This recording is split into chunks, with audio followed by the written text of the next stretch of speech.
Hello, my precious friends. I really hope that you are doing great. Welcome to our today's class. It is our third lesson on the seventh topic of Form 4, which is called cathode rays and cathode ray tube. As usual, let me commence by giving the quote of the day, which states that regret is more painful than failure. We shall discuss that quote at the end of our class today. So today we are looking at the uses of a cathode ray oscilloscope, and the first use is that a cathode ray oscilloscope can be used as a voltmeter. That is simply to say that we can use the cathode ray oscilloscope to measure the potential difference or simply the voltage across the terminals of some certain given sources of power. Whenever we use a cathode ray oscilloscope as our voltmeter, for such cases, voltage will always be given by the vertical displacement multiplied by the sensitivity, where the vertical displacement is simply the distance measured from the mean position to the peak or maybe the trough of a wave that is formed or displayed on the screen of a cathode ray oscilloscope.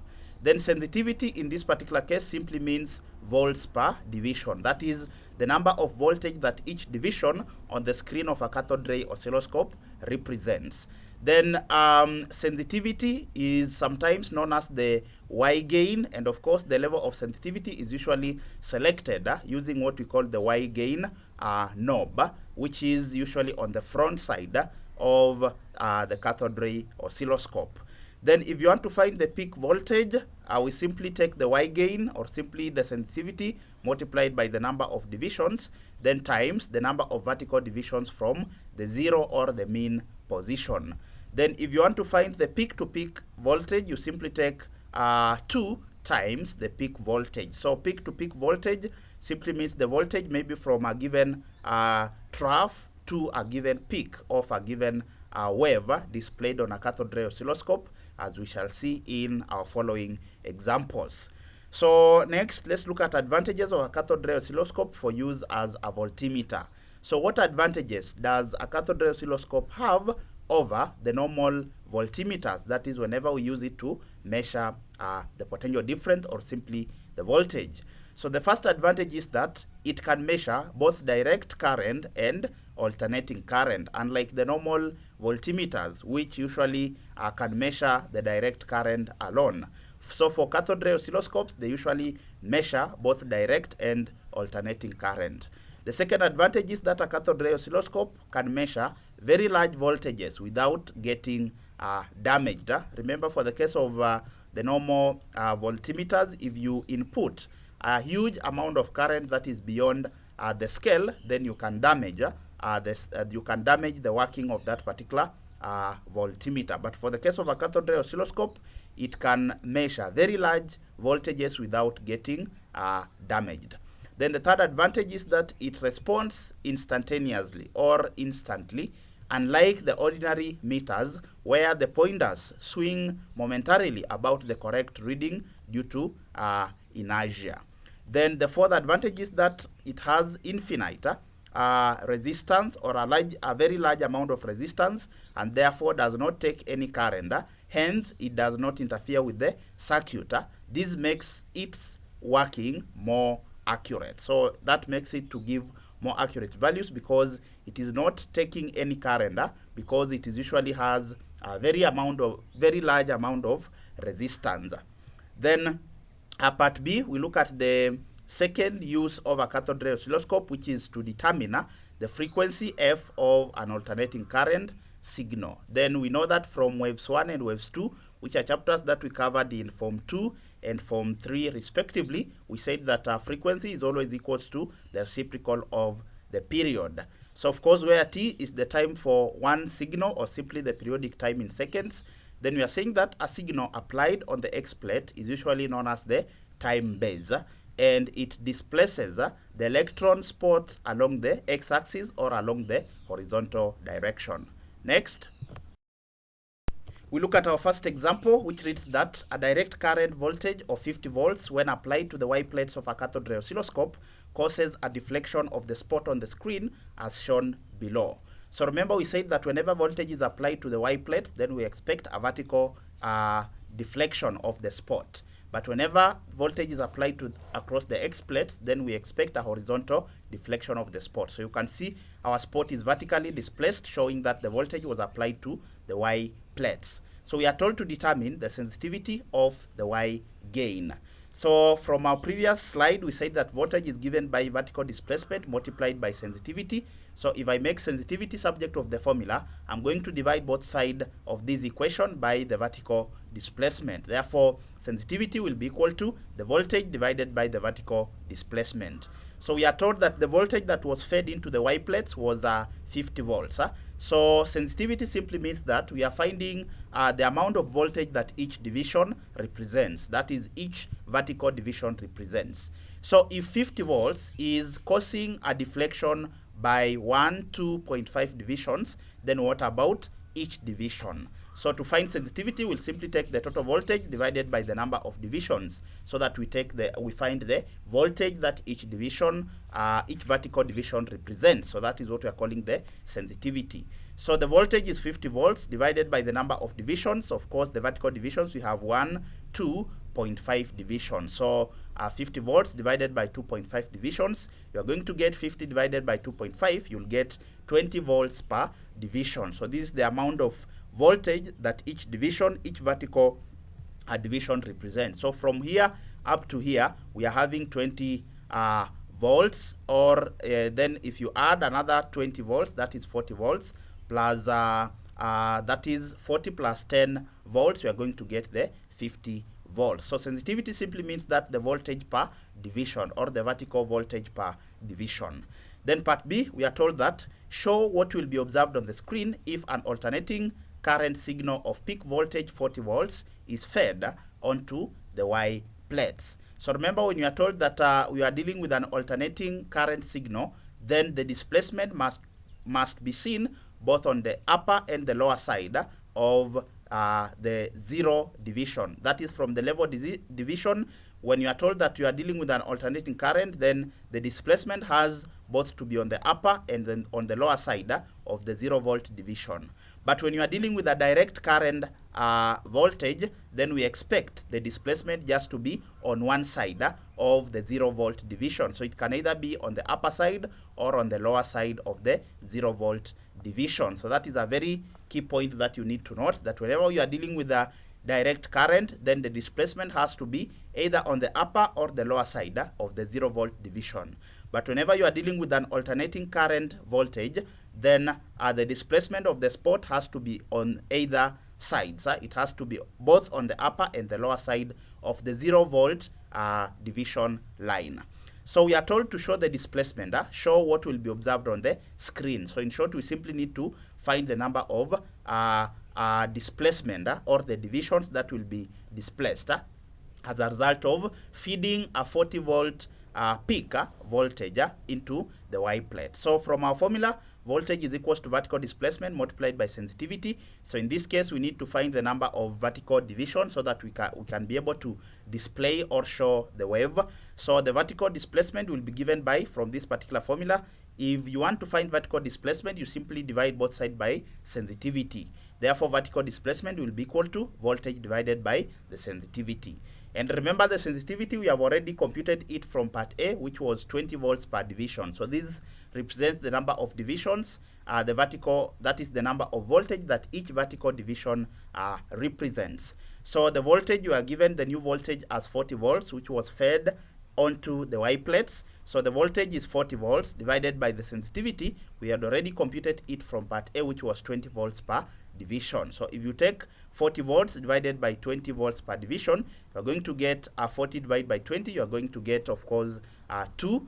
Then you are dividing voltage divided by voltage per division. So voltage divided by voltage per division. So you are going to have voltage. Remember, when you divide, you multiply by the reciprocal. So reciprocal of voltage per division will simply be division per voltage. Then from this point, you can see that the voltage and voltage will cancel out. So it remain with 2 divisions. Therefore, the vertical displacement is 2 divisions. Then from there, you go to the type of voltage that was fed. So we are told that it was an alternating current voltage. So this one simply means that the displacement has to be 2 divisions on the upper side and on the lower side of the 0 volt line. But if you are dealing with a direct current, then you could just have represented the 2 divisions either on the upper side of the 0 volts or on the lower side, but not both.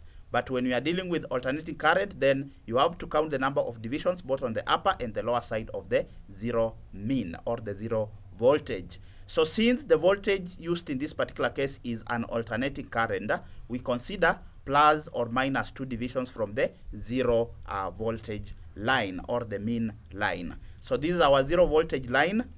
So we are going to count 2 divisions on the upper side and of course 2 divisions on the lower side. So this will be our deflection of the spot on that particular screen based on the given conditions. So if you are told that we are feeding in a direct current signal, then you could just have represented this particular spot on the upper side alone of this particular 0 volt. Or you can also choose to represent it on the lower side. That is just the 2 divisions on the lower side alone. So the key thing when you are dealing with alternating current, remember, if you get 2 divisions, then represent the 2 divisions on the upper and on the lower side, such that you obtain a complete wave.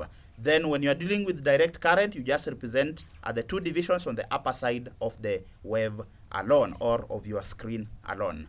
Next, we look at our second example, which reads that in a cathode ray oscilloscope, a waveform given below was displayed on the screen when the Y shift of the cathode ray oscilloscope was set at 85 volts per centimeter. So 85 volts per centimeter in this case represents what we are calling the Y gain. So determine part A, the peak voltage. So we said that peak voltage from our first slide, we said that peak voltage is equals to Y gain multiplied by the number of vertical divisions from the 0 volts line. So the Y gain in this case we are given as 85 volts per centimeter. Therefore, the deflection, that is the vertical deflection, we are going to first find our first peak. So for this particular case, this is what we are calling our peak, or simply the crest of this particular wave. So the peak is simply the distance from the 0 volts up to our first crest. Remember, you can also use a trough to represent your peak. So for such cases, you will count the number of divisions from the 0 volts line to your first trough. So you can see we have 1, 2, 3, 4 boxes or 4 divisions to your first, that is to your second peak, which is a trough. We can also use the first peak, which is our crest. So you can see from the 0 volt line, we have 1, 2, 3, 4 divisions. So we are having 4 divisions to represent our peak or the crest in this particular case. Therefore, the deflection from the 0 volt line is simply 4 divisions when you use either the crest or the trough to represent your peak. So the peak is simply the maximum distance from the 0 volts up to where the wave is actually going. That is the highest point of the wave or the lowest point of our wave. That is from the 0 volt line. That is what we are calling the peak. So the divisions are 1, 2, 3, 4. If I use this particular trough, we'll also have the same number of divisions, which is 1, 2, 3, 4. So the deflection is 4 divisions from the 0 level volts line. Therefore, our peak voltage will be Y gain multiplied by the number of vertical divisions from the 0. So as you look at our Y gain, we are given the Y gain in terms of volts per centimeter. So that simply means that the number of vertical divisions from the 0 level mark should also be expressed in centimeters, so that the centimeters and centimeters will cancel out, so that you remain with the peak voltage. So we are given 1, 2, 3, 4 divisions to represent our peak voltage. So 4 divisions. Then we are told from the diagram that each vertical division is representing 0.5 centimeters. Therefore, what will be the number of centimeters for 4 divisions? So we'll simply have 0.5 centimeters multiplied by the number of divisions that are representing our peak voltage. So 1, 2, 3, 4 divisions. So 4 divisions will have 0.5 centimeters times 4. So that this will give us the number of vertical divisions in terms of centimeters that is representing our peak voltage. Therefore, to get the peak voltage, we'll get the Y gain, which is 85 volts per centimeter, times the number of, that is the number of centimeters that are representing our peak voltage, which is 4 divisions multiplied by each vertical division is 0.5 centimeters. So 4 times 0.5 centimeters will give us the number of centimeters representing our peak voltage. So 4 times 0.5, of course, you are going to get 2. Then 2 times 85, you are going to get 170 volts. So that is our peak voltage. Then part B, we are told to find the peak-to-peak voltage. Remember from our first slide, we said that peak-to-peak voltage is equals to 2 times the peak voltage. So remember, peak-to-peak voltage, we mean the distance from the first crest to the first trough. So that is the vertical distance.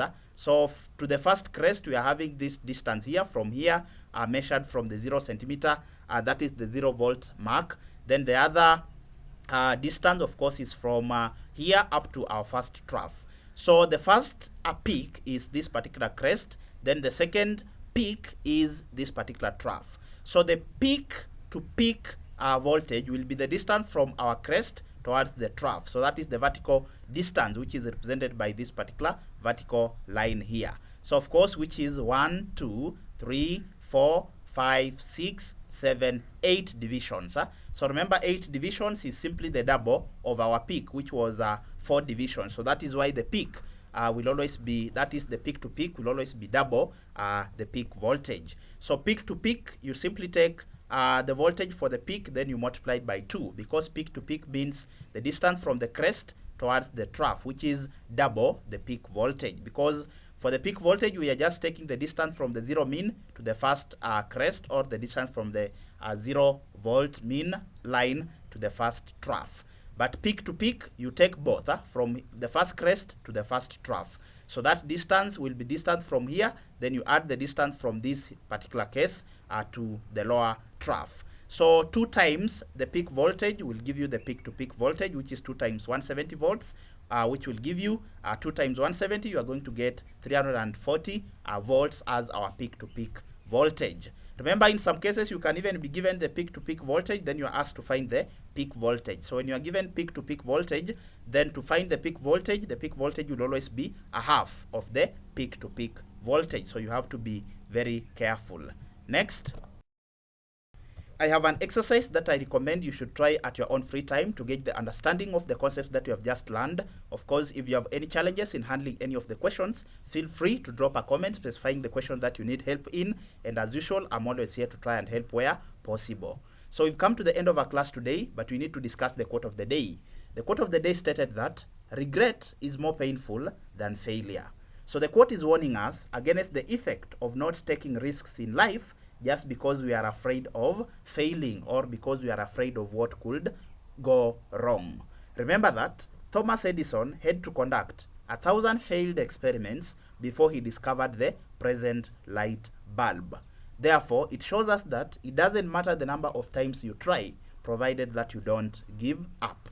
We should therefore psych ourselves to take more risks in life, because that is the only way we are going to push ourselves to the limits of our potential. And lastly, recall that regrets last forever, but failure turns to be inspirational stories once they have been overcome. Thank you very much for accompanying me until the end of this particular lesson. I do not take it for granted. In case you are new to the channel, kindly hit the subscription button and also turn on the notification bell so that whenever I upload a new video, you'll get notified. Until next time, this is Kind Tuition Academy. Thank you very much.